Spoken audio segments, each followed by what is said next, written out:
qophii san qopheessine nama 30 erganii nama 30 xayyaaraan halkan takka buusanii isaa fi waan isa jala guutuu dhabamsiisuuf jennaan guyyaa san miliqee jala bade mee nabi jawaari dhiyaatan rabbii keessan jedha gaafadha maaltu si mudate armaa baqatte jedhaani warroonni namni soddoma inni beekee siyaasa Marcos waa tokko siyaada keessa waan biyya jiraatii fi warri dur hojii mootummaa kee jiru ka barsiisota yuunivarsiitii jettamoo hunda isaanii waan biyyaa baqatee arma jiru guutuu takka takkaan qacam godhanii dhabamsiisu jiran nama al face to face beeku ka agartee biyyarraa dhufee saahiba isaa mana wajjin galu ka barsiisaa yuunivarsiitii ka dhabamsiisanii jira harka manaa fuudhanii bira. Ati kana qofeetta ati amma waa tokko abbaafi waa tokko sitti dhaggeeffadhu.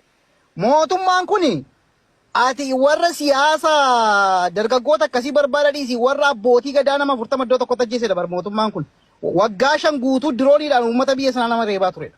So kanaaf mootummaa kaarra abdiin jirattee ati akka barbaadde siyaasa keessatti hirmaattee balaan akkasirra hin geenyee fi smart way geggeessaa yoo gootan fakkeenyaaf yoo falmii keessa illee gootanii smart way godhaa malee siigalee isaan agarsiisu footoo warroota agartee jara sanii. Marcos mee waan tokko siyaada keessa Marcos Keenyaa tana keessatti hayyuu booranaa tokko guddaa kaayilaa haga ammaa dhabamee jira bara nama beekamaa nama seenaa Oromoo ta'uu sirriitti beeku. Nama san maqaa isaa jala naa barreessame. Maali waraanni mootummaa battee nama hoggaamee Oromoo fuudhee darbanii karaa irratti fe'atanii biraan deebine. Namni lubbuun jiru qofa nama jala yaatanii gaafa namni lubbuun du'e nama faarsuu dhiisati solan barbaadadha. Solan eessa jiraachuu baalkee. Kono dabbasaa guyyoo eessa dhabamsiisan Keenyaa dhabame dabbasaa guyyoo ilaa gaarraan jiru Keeniyaan hayyoota hedduu nyaatte baleessoo. Dhugaa walitti himu gaari ilaal. Amma abbaa abdii kana ta'e akkana fattoisan. Kuni mataa kee.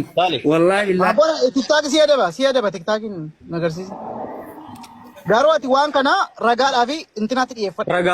Ragaaf fayyadu abbaa abdii maaliif? Si fayyada waan ta'eef lammaffaa ati keezii akkatti barreeffattu beeknaan proteeshin akkatti barreeffattu beeknaan. Keezii nu keessa jiru lubbuu teennan jiraachuudha keezii min maaliif. Immediately priority si godhu immediately lubbuu qof sodaadhe jettee waan kana ragaa kana dhiyeeffatteennaan priority jalqabaarra si gochuu danda'u kana beeki. Foto isaanii si agarsiisa qoy. Ati public